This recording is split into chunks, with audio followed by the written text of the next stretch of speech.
Welcome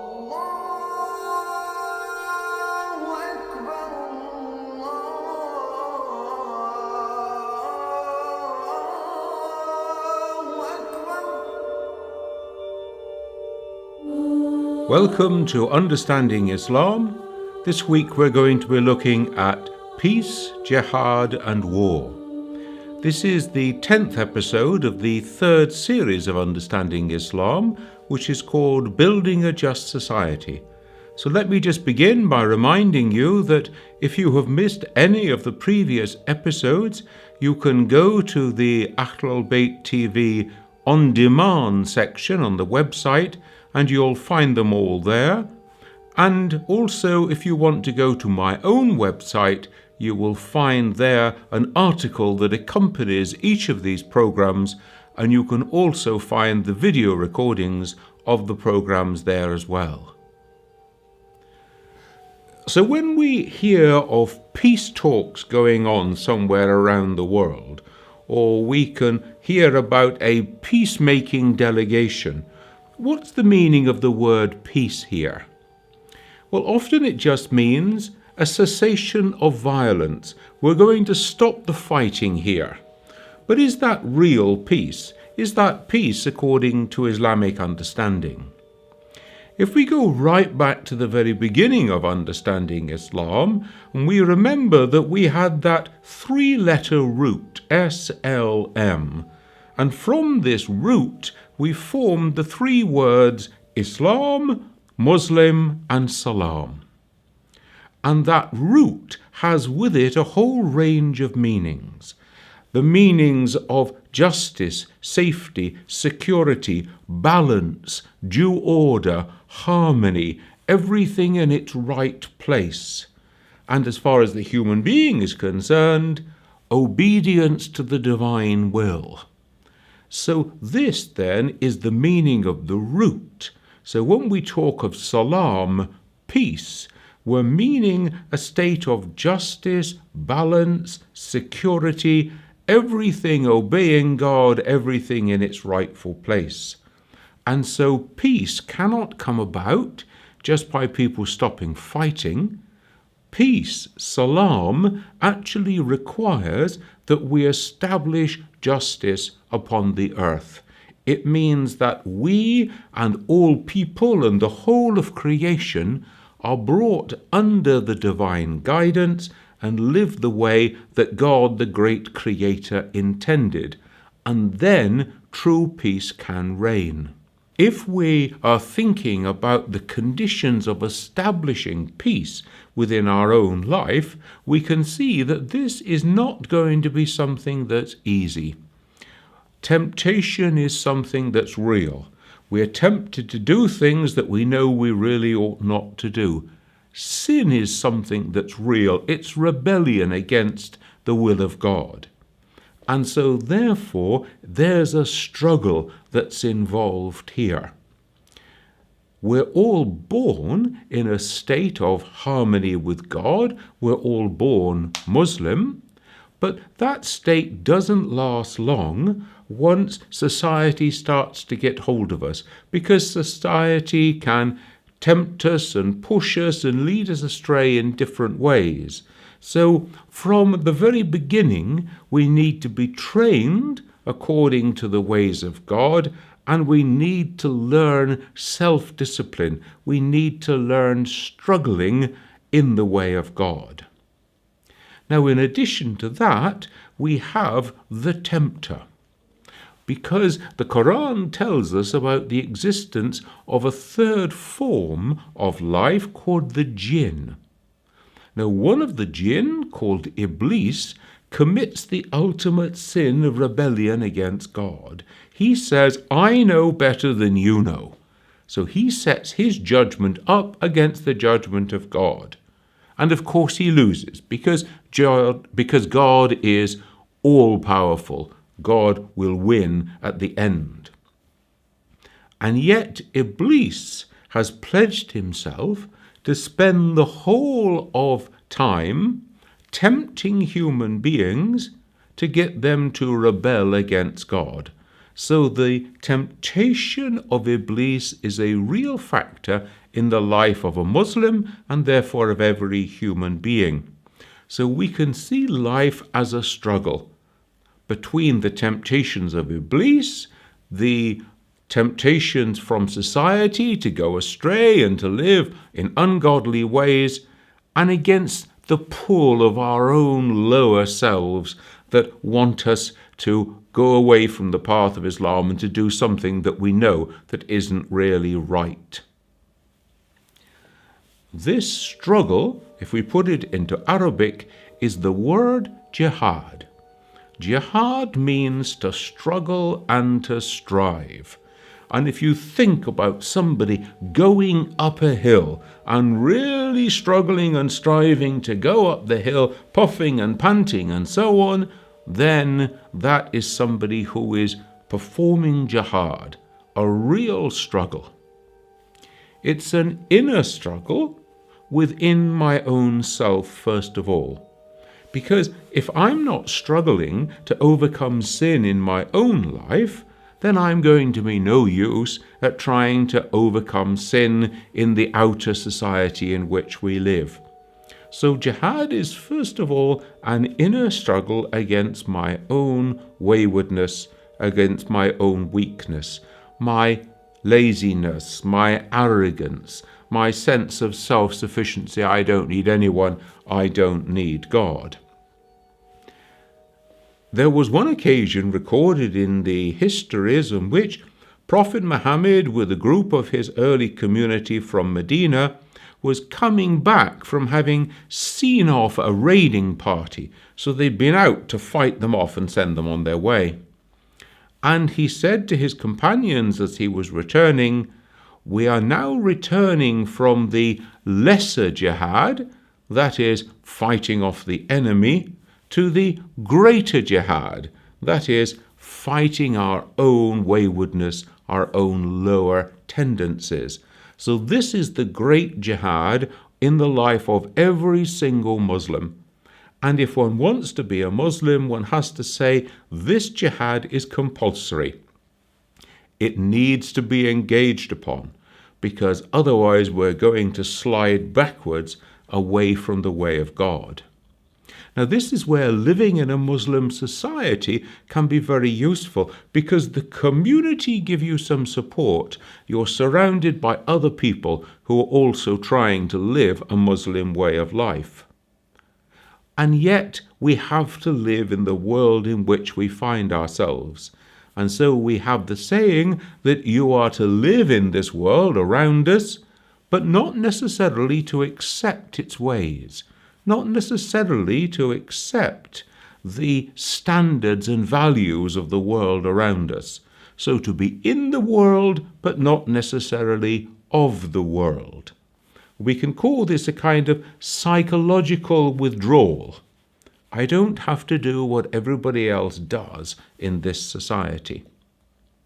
It may be necessary that we actually make a physical withdrawal. We get up and move.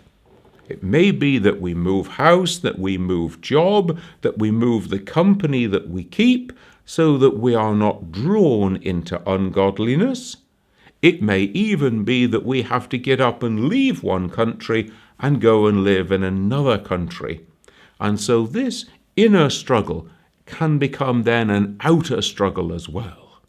When we think about the transition from the inner struggle to the outer struggle, a Muslim is not allowed to just sit back idly and watch the world going in a bad direction, to watch evil take over and corrupt the society in which we live. We are required to promote the good and to forbid the evil, to struggle in a godly way, to bring the whole of society under the direction of God, and at the same time to oppose the march of evil, of corruption within society. The principal tool for doing this is to do justice, to stand up firm on the principle of justice. Indeed, we have a saying of Prophet Muhammad in which he said, "The greatest jihad is to speak the word of truth into the face of the tyrant. And so this stand on the principle of godliness, of justice and truth is a very important part of Muslim living in community, in society, and is a requirement, even ultimately, at the cost of one's own life. Because if one doesn't resist the onward march of evil, then evil wins and evil takes over and pollutes and corrupts our society. When we think about doing good starts in all sorts of small ways. Smiling at somebody when we meet them, being the first to greet them, removing some stone or some obstacle from the pavement so as to make it easier for other people to walk along there, visiting the sick, taking care of other people. It can be opposing the evil in small ways too, correcting people when we hear them saying things that are untrue about somebody else, stopping gossiping and backbiting. It can be actually campaigning within society to get society to move in a more godly direction. And Islamic tradition has it that there are 3 levels then of this action within society. First of all, if we encounter something that is wrong, we should change it by action if we can. We should do something about it. If you see something wrong happening in front of you, it's your responsibility not to just turn and walk away, but actually to try to help. Now, that may not be possible, so then we go to the second level, and this is actually opposing the evil through talking, through writing, through campaigning, being actively engaged in the ways of society, joining in political campaigns, taking up the pen and writing articles, writing petitions, campaigning, speaking against things, so that we are struggling in this way, part of our jihad, to make the world a better place. And then at the third level, we have not allowing this evil to take place, to take root in our hearts. But then the Prophet goes on to say, be aware that this is the weakest form of jihad, the weakest form of opposing the evil, because all you're doing is stopping it from taking root in your own heart. Muslims are active citizens, getting involved in the life of the society in which they live, being engaged in political life, being engaged in charitable work, being engaged in voluntary work to improve the lot of people within society, being engaged also in community projects and so on, because in this way they are struggling to promote good within society and to oppose the onward march of evil. And even if we are not able to achieve all the good that we want, the mere fact that one is struggling in this way is an act of taqwa. It is an act of God consciousness. It raises our awareness of God in every action of life. Now, the painful reality of life is that all our campaigning and demonstrating and writing may actually not be sufficient. So then the question is what to do when the forces of evil are taking over within society. What to do literally when evil is marching down the street, carrying the banners of racism, of injustice, of tyranny, of oppression of the poor, and so on. Well, the Muslim counsel here is that after everything else has been tried, it is not a question of peace at any cost. It may be that you actually have to resist the onward march of evil by taking up arms and opposing it by force.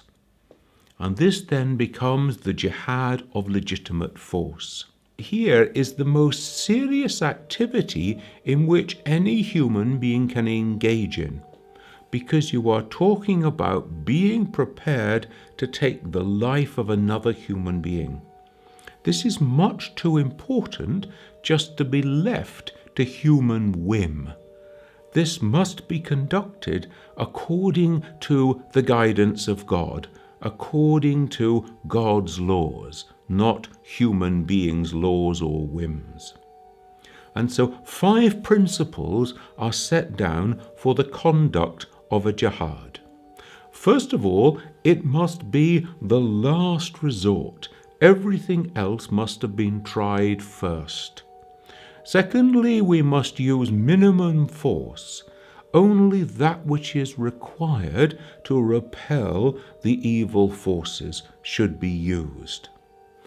Thirdly, it must be a defensive activity. You can only use jihad in order to defend oneself, one's own community, in order to go to the defense of another community who are being opposed by tyranny in some way, or to oppose the destruction of the Islamic way of life. Now, the Islamic way of life is the fundamental way for human beings to live their lives, and so not to oppose something that is going to destroy that is actually just to give in to human degradation. There must be a good chance of success, and it must be a collective effort. It's not just the work of a small group. And finally, a jihad must be called by legitimate authority. Now, this is problematic because in earlier times, legitimate authority was the caliph who was able to call the jihad and nobody else. In modern times, some Muslim scholars say, well, it could be the leader of a Muslim nation. Other scholars say, well, the state of Muslims in the world today is in such a state of disarray that nobody has the authority legitimately to call a jihad. The important thing then is it must be called by legitimate authority and not just by anybody who is a self-appointed leader. When it comes to fighting, whether it is fighting in jihad or fighting in war, there are rules of engagement. Now, these rules of engagement were set down according to the teaching of the Quran and of the Prophet in the very earliest period of Islam, and therefore they govern all fighting. First of all, the rule is one of minimum force. Secondly, war or fighting is to be between combatants. Today we would say between men in uniform. And so you must distinguish between combatants and non-combatants. Non-combatants include all women, children, the sick, the elderly, the soldier who has just thrown down his weapons, and also those who live in religious establishments, monasteries, hermitages, places like that. They must not be attacked, they must not be intimidated, they must not be killed. They are non-combatants. So you must discriminate in your fighting between combatants and non-combatants. That means that you must discriminate in the type of weaponry that you use as well. So things that bring about a human or ecological disaster, things which are indiscriminate in their effect, are forbidden. They must not be used. Now, in 7th century terms, that means you're not allowed to poison a water supply, you're not allowed to burn food crops, either in the field or in the barn, and you're not allowed to cut down trees. In 21st century terms, these would be weapons of mass destruction. These would be chemical, biological, and nuclear weapons. They are by their nature indiscriminate. they are also by their nature causing huge ecological and human damage, and therefore they are immoral and illegal according to the Islamic teaching. Now, if we think then of the rules of engagement being used in this way, in a legitimately called jihad by legitimate authority with all those other principles in place, then it is a duty which ultimately can fall upon every adult male Muslim. There is a verse in the Quran that says, even that which you hate the most, even that which you detest, can be called from you by the will of God. And so every adult male Muslim can ultimately be required to take up arms and to join in the jihad. Why? Because ultimately, if one does not resist in this way, one allows evil to take over and pollute the whole of human society. Now, it's important to remember then that jihad is by its nature a defensive action. You are defending your community, the Islamic way of life, defending the defenseless against tyrannical oppression. So therefore, a jihad cannot be a war of territorial gain, trying to take over new lands and bring them under Islamic rule. That has happened in Islamic history, and that's what we call war. So trying to acquire new territory is war and not jihad. Two different things. Now, that's not to say that at times in human history that some territorial wars have been called jihads, and it's not to say either that at times in Islamic history the rules of engagement have been broken. Let us remember that some Muslim majority countries in the world today, I think immediately of Pakistan, actually hold nuclear weapons. Now, we have seen that the Islamic principles, the rules of engagement, would regard all discriminate killing as being unacceptable in Islam. And so you can see that the politicians here in Pakistan are struggling with that same moral dilemma which faces many other countries around the world. We pray that we never have to use this thing, but we feel that we need it in order to act as a deterrent against those who would attack us. And then there's a discussion that goes on amongst the scholars, just as there is amongst Christian scholars looking at just war theory. Is it possible that these weapons could ever be used morally, according to the just war theory, according to the rules of engagement in Islam? And that discussion is ongoing.